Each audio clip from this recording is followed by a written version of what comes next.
今日焦點：牛肉價格操縱案達成800萬加元和解，誠實退還稅款賬戶反而被鎖超過1年。加航客機蒙特利爾降落時意外衝出跑道。士嘉堡奪命車禍，司機衝紅燈撞死2行人。我係雪晴，即刻為大家分析。立即訂閱我哋，關注加拿大時事新聞。各位好，歡迎收睇雪晴加拿大粵語新聞。首先關注同大家食飯開支有關嘅消息。如果有加拿大人喺2015年之後買過牛肉，而家可能有機會攞返部分賠償。多間法律事務所表示，幾間牛肉生產商包括 JBS Canada 同 National Beef 已經達成初步協議，同意支付接近800萬加元，以解決一宗涉及操縱牛肉價格嘅集體訴訟。雖然相關公司並冇承認任何過失，但協議仍然有待法院批准。除咗魁省之外，其他省份嘅聽證會將會喺9月10日舉行。呢單訴訟喺2022年提出，指控相關公司非法合謀操縱供應同價格，導致消費者要買貴肉。如果符合資格但想自行起訴嘅市民，就要喺8月10日前申請退出集體訴訟。今次和解係繼早前麵包價格操縱案賠償之後，另一宗涉及民生食品嘅重大訴訟。雪晴觀點：大型企業操縱價格，最終受害嘅係市民。雖然賠償金額唔算多，但對大財團具有警示作用。講完超市物價，我哋再睇下稅務局嘅辦事效率。安省雷灣市一名男子 Alex Pillen 遇到一件令佢非常頭痛嘅事。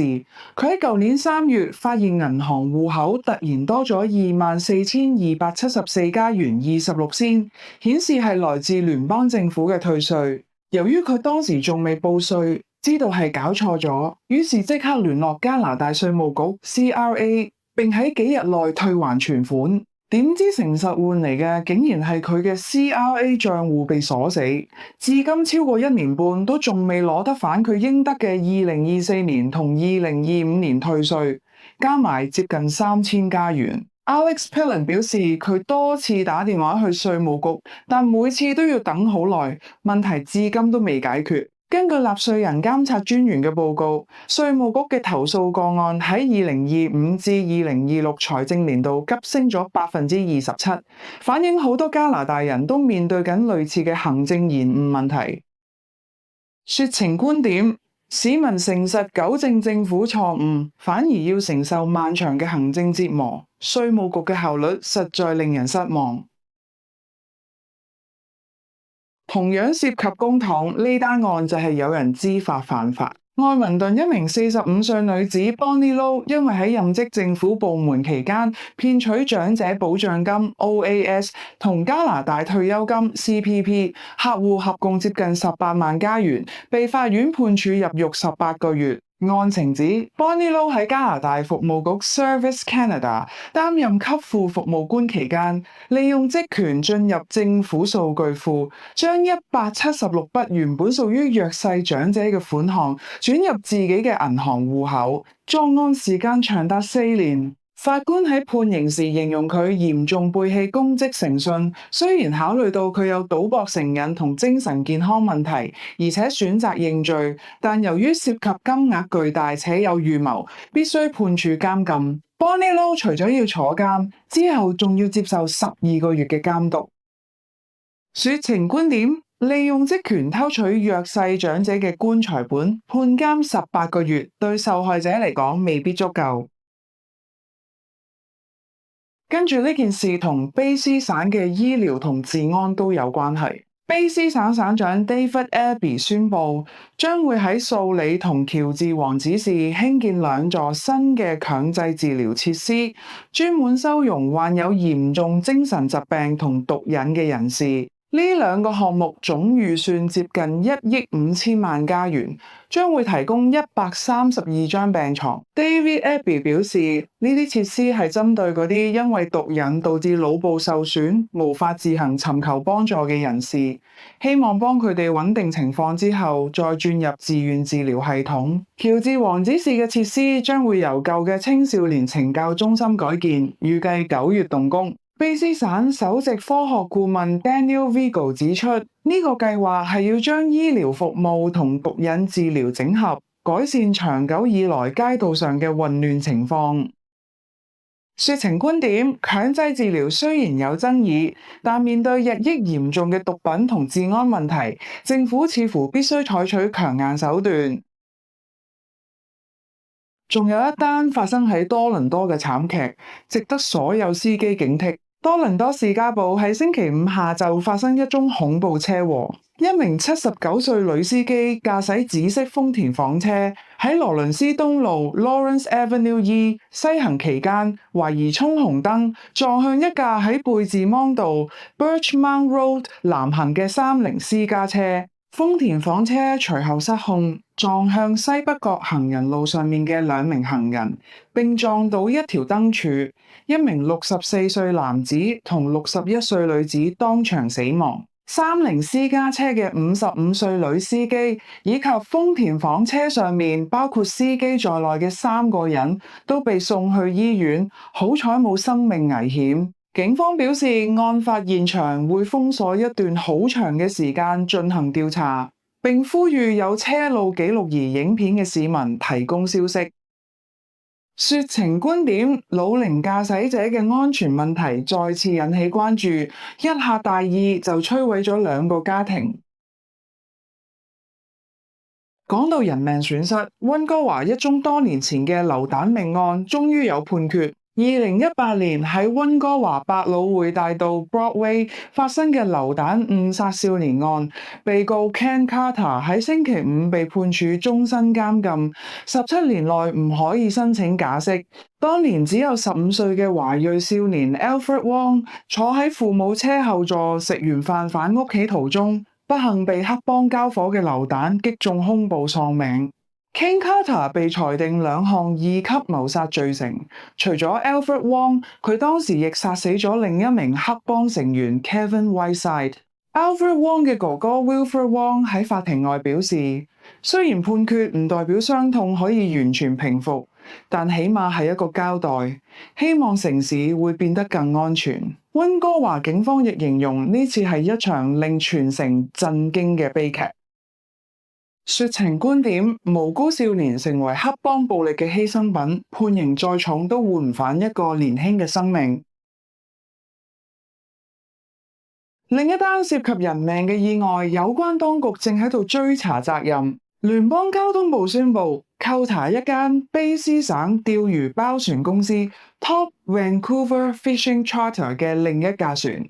呢間公司嘅另一架船喺6月28號喺溫哥華附近海域沉沒，導致1人死亡、6人失蹤。被扣查嘅係一架11米長嘅姊妹船。交通部喺船窗貼出告示，指呢架船違反安全條例，包括將休閒船隻用作商業載客，而且登記同標記都唔符合標準。警方調查發現，沉沒嘅船當時載有10個人，全部都冇著救生衣。失蹤者包括22歲嘅船長 Chan Minko， 佢嘅家人同女朋友都表示，船長生前曾經投訴過船身側門損壞，甚至發生過海水湧入船艙嘅情況。說情觀點，安全規例唔係擺設，包船公司如果為咗賺錢而罔顧人命，必須承擔法律後果。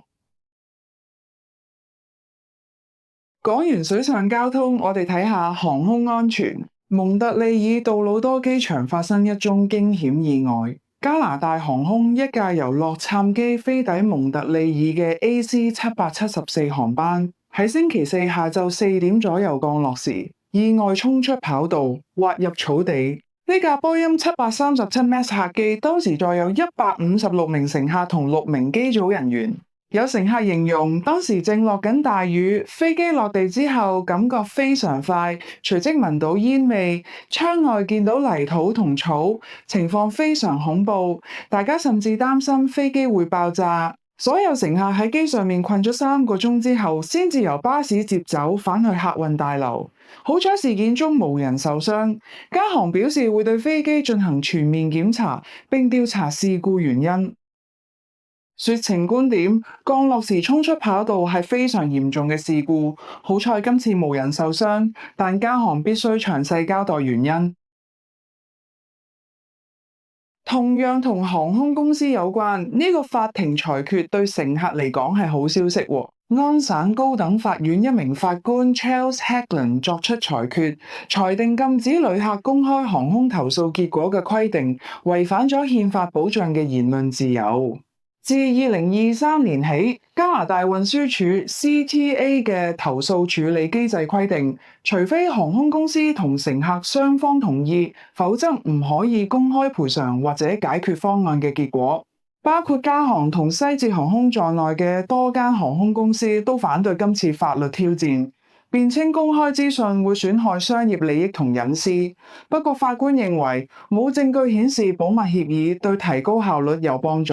航空乘客權利組織對裁決表示歡迎，認為乘客以後可以更透明咁分享投訴經驗。